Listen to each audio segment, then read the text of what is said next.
Lindsay Brown. I am a member of the Iota Phi chapter, and I currently serve as the historian. Today, we will be reflecting on the history of Iota Phi. Today, I will be interviewing former charter members as they reflect on the accomplishments of the Iota Phi chapter. First, we have Deborah. Hi, I'm Deborah Grant Gray, and I currently live in Clarksville, Tennessee. Next, we have Sora Gracie Cannon. Hello, Soras. I am Sora Gracie Cannon Davis, and I currently reside in Pleasant Grove, Alabama. Next, we have Soror Barbara Kincaid Hill. Hi, I'm Barbara Kincaid Hill, and I live in Birmingham, Alabama. Next, we have Sora Antoinette Harper Maddox. Hello, I'm Antoinette Harper Maddox, and I currently reside in Opelika, Alabama. And lastly, we have Sora Sarah LaShore Bowie. Hello, Soras. My name is Sarah LaShore Bowie. I live in Pleasant Grove, Alabama. Thank you for joining us today, Sorors. My first question will be answered by Ms. Sarah LaShore Bowie. What was the motivation to charter a chapter of Alpha Kappa Alpha? Excuse me, Robert, you got the question? On the campus of UA. The motivation to charter a chapter of Alpha Kappa Alpha sorority on campus UAB, Brenda Gibson and Sora Lydia Alexander, graduate advisors of the Charter Line and members of Omicron Omega graduate chapter. Sora Lydia was a professor at the UAB campus. So they sought to highlight young ladies with high scholastic averages and high moral standards, and with the desire to serve mankind. So flyers were posted on the campus that read, if you want to become an AKA, call this number. So Brenda Gardner called the number and discovered that she had to have at least 10 young ladies to be interested in establishing this charter at UAB. So Sora Brenda Gardner convinced to find more than enough ladies for this interest group. Then Sora Brenda Gibson was sent to inform the interest groups of the requirements necessary to establish a charter there, like having an acceptable GPA, electing officers, and establishment of a bank account. Additionally, the interest group had to be given a name. So it was called the Vines Club, and we met monthly. We established a purpose, motto, and colors and constitution. Brenda was elected as the president of the Vines Club, and she later was the first bachelor of Iota Phi in 1975. Thank you, Sora Deborah. The next question will be answered by Sora Antoinette Harper Maddox. What were the biggest challenges getting the chapter chartered? Okay, in the early 1970s, UAB was primarily a commuter campus. It was not set up the way it is now. So many of the members did not live on campus. And so finding a good common location to have our meeting was a problem.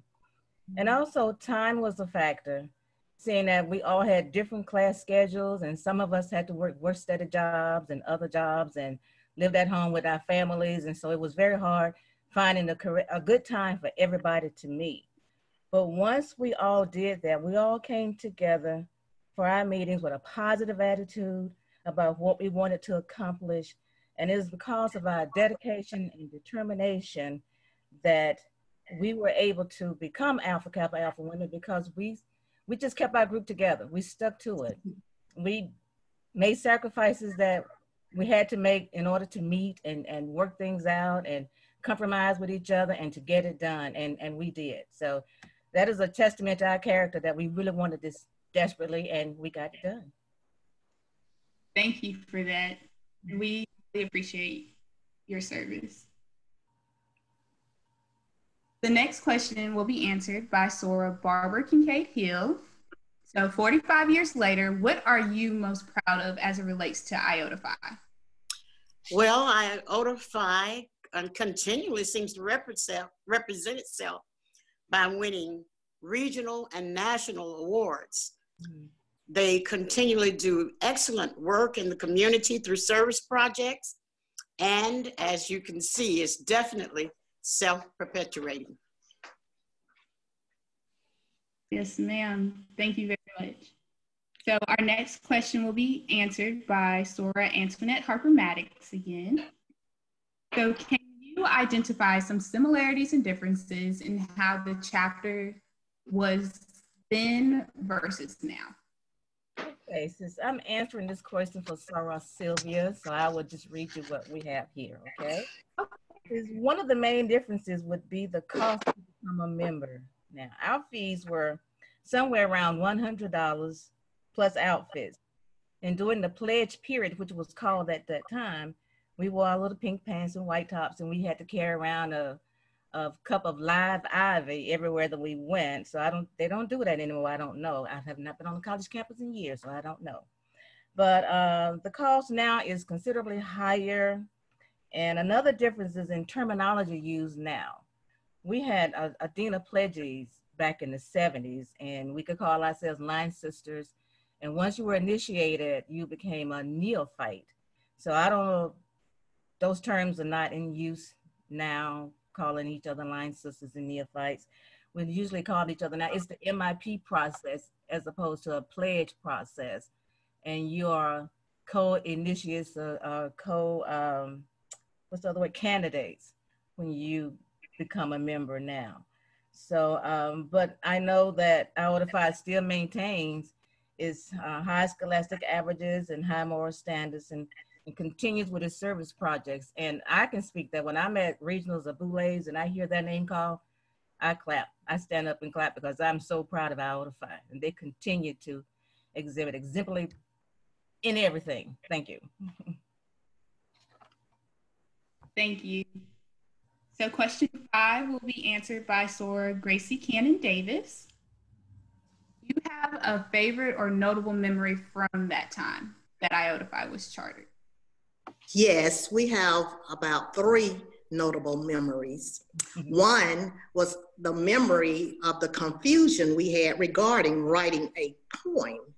We thought the poem was to be written by the group. However, it was supposed to have been written by each individual. The group poem was written and it was patterned after the 23rd Psalms. The Sorors of Omicron Omega loved that poem, and often we had to read the poem. Also, we had to recite it at our chartering luncheon. We could not bring our papers and read it, but we had to recite it. Another memory was the $600 that we raised for the United Negro College Fund, and we raised that within 2 hours by collecting the money in buckets on a street corner on UAB campus. The attire for that event was t-shirts and fitted jeans. And last but not least, it was the famous step show held at the engineering building. The Deltas wore t-shirts and jeans, but the sophisticated Sorors of Iota Phi chapter wore green jumpsuits, pink scarves, hats, and espadrilles. We were the talk of the show. So those were just a few of our favorite memories from that time. And that is why Iota Phi is the classy and sassy chapter. Okay, so our next question will be asked by Soror Gracie Cannon Davis. What has changed the most about UAB, and how do you feel when you visit the campus now? The layout of the campus has been the most significant change. There are many, many more buildings on campus than when we attended. The main campus was made up of what was called building number 1, number 2, and number 3, the Melvin Stern Library, and the Learning Resource Building. There were 2 other buildings that were close by that we used, which was called the Ullman Building and Titwood Hall. All of these buildings have been replaced by other buildings, and all of the living facilities have been replaced, except for Denman Hall. Another major change is that our academic system, when we were there, was based on quarters, whereas now it is based on semesters. How do I feel when I visit the campus? It makes me feel nostalgic. So many memories come flooding back of those years that we were there on campus. And it makes me feel proud to know that this is the campus where I was a part of the beginning of the great Iota Phi chapter. Thank you. You're welcome. Question 7 will be answered by Soror Sarah LaShore Bowie. What was your first service project as a line, or what were your favorite service projects during that time? Our first service project was collecting funds for the United Negro College Fund. And as Soror Gracie mentioned, we collected over $600 in 2 hours just with our buckets and our, and our AKA t-shirts on there. And of course, it's much easier to collect money, like I'm saying, with $600 in 2 hours versus usual car washes, and we had bake sales a lot of times to fund our service projects. And another project I really liked was going to the Ruby Hill Nursing Home that's in Winona. It's a different name now. So we provided services for the seniors there. So that was a good project to do to help the seniors there. All right, thank you. So question 8 will be answered by Soror Deborah Grant Gray. How have you maintained your sisterhood with each other over the years? Okay, well, we frequently meet up at conferences, both regional conferences, leadership conferences, Blaze. We occasionally get together when we're in Birmingham at sorors' homes, at restaurants, or just, and also recently, I think was it last year, year before, we met together at one of the UAB games at Legion Field. So we try to get together when we can, that way. Okay, thank you. Question 9 will be answered by Soror Barbara Kincaid Hill. What do the anniversary celebrations mean to you? We call it an Iota Phi Soror family reunion. As coming home, all of us get together from where we were then, 19, 20, 21-year-olds, to where we are now. And I guess I won't say the ages exactly, Grant being 65. We call it a family reunion. We've had 45 years to celebrate. We've gotten to know each other even better than we did then. And we've maintained those really wholesome, cohesive friendships, not only as sisters, but as friends over those 45 years. And so we call it a spectacular occasion when we come together like that. And it's just, like we said, it's a family reunion. And 45 years and it's still going strong. That's amazing to hear. So our last question will be answered by Soror Deborah Grant Gray. How can Iota Phi carry on the legacy and traditions that you envisioned in 1975? And I think this answer is going to encompass everything that our new Supreme Bacillus has implemented. And it's by exemplifying excellence through sustainable service to all mankind. That's it. Yes, ma'am. Thank you so much for joining me today as you all discuss and reflect the history of Iota Phi. You're welcome. You're welcome. Thank you. You're welcome. Thank you. Love you, Iota Phi. Yes, we do.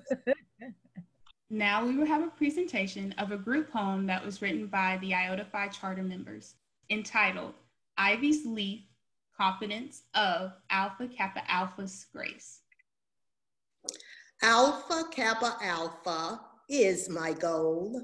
I shall not falter. She maketh me to seek higher grounds. She leadeth me to serenity and dedication. She restoreth my initiative. She leadeth me in the path of sisterhood for her name's sake.